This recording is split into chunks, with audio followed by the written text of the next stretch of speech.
President Obama broke the news of bin Laden's death to the country in a dramatic late-night speech, ending a mission of almost 10 years. And Jake Tapper is at the White House with the latest details of this top-secret operation over months. Jake, good morning. Good morning, Diane. That's right. In preparation for this operation, sources tell ABC News that the military recreated a replica of the compound for Navy SEALs to practice this operation. Tensions were high in the White House Situation Room yesterday as those helicopters full of Navy SEALs went to the compound in the middle of the night in Pakistan and ultimately killed Osama bin Laden.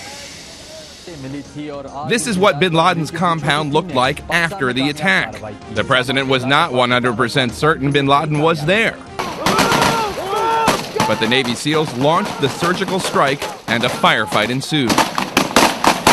40 minutes of an intense operation and firefight where U.S. forces killed public enemy number one, Osama bin Laden, one of his adult sons, two couriers, and a woman used as a shield by one of the male members of al-Qaeda. With one U.S. helicopter lost due to mechanical failure, the SEALs carried bin Laden's dead body onto the remaining helicopter and left the compound back to Afghanistan. The death of bin Laden marks the most significant achievement to date in our nation's effort to defeat al-Qaeda. At the White House, it was a day fraught with tension. At 1 p.m., all the principal members of the president's national security team convened in the Situation Room. An hour later, the president and his principal advisors carefully reviewed the final preparations, and the mission set out. By 3:50, the president received first word that bin Laden may have been identified.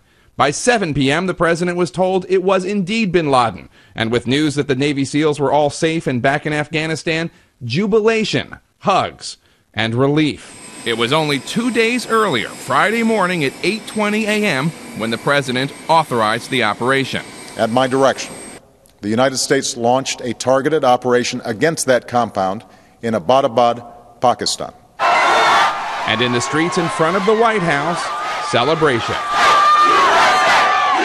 Osama bin Laden was buried at sea at 2 a.m. Eastern Time in accordance with Islamic law. And Diane, some more information that we're finding out today. This was actually Plan B. Originally in March, President Obama authorized a bombing of the compound by two B-2 stealth bombers dropping a few dozen 2,000-pound bombs. But President Obama was told that there wouldn't necessarily be any evidence bin Laden had been killed. And so they changed it to this more risky mission.